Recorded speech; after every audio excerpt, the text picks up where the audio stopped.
What is indigenous hip hop? Because people will hear that and be like, indigenous hip hop is the Bronx. You know? It is. It is. Yeah, It is. Absolutely. With native music, it's just us being able to use hip hop, you know, respectfully to tell our stories, which is like, you know, there's people wonder like, what is it like on the reservation?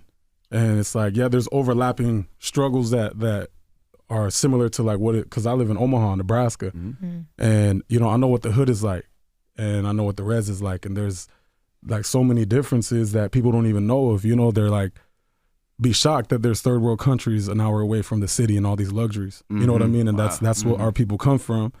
And we get to talk about it. We get to talk about things, you know, being erased, you know, we at least representation in media. People think we're still living in teepees.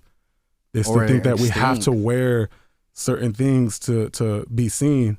And what we're trying to do right now through music is just, you know, like, this is our story and just hear our voices. We shouldn't have to like become like fit an image just to be seen. And in order for people to listen, you know, listen to us and hear our stories. Yeah, like it's 2025 right now, and people are still like stuck in the romanticized version of what natives are, right? Like you have to be living in a teepee, or you got like, or people don't even know we exist. And you say indigenous hip hop.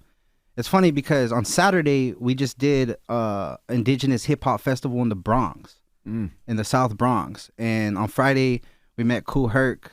He came, and Cindy Campbell came and did a talk at the Hosto Center.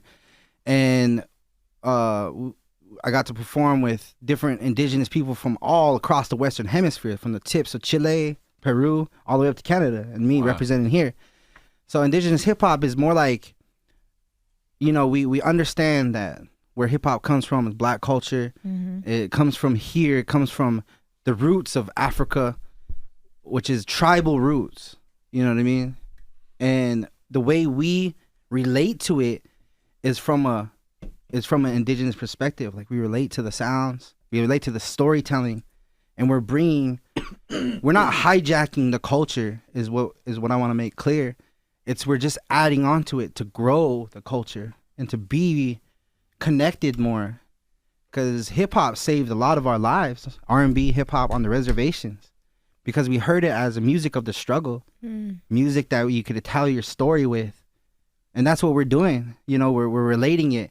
And now being able to do it with you guys, with the Black culture, Black community, it means the world, because we've connected in ways with the American Indian movement, the Black Panthers, the Brown Berets.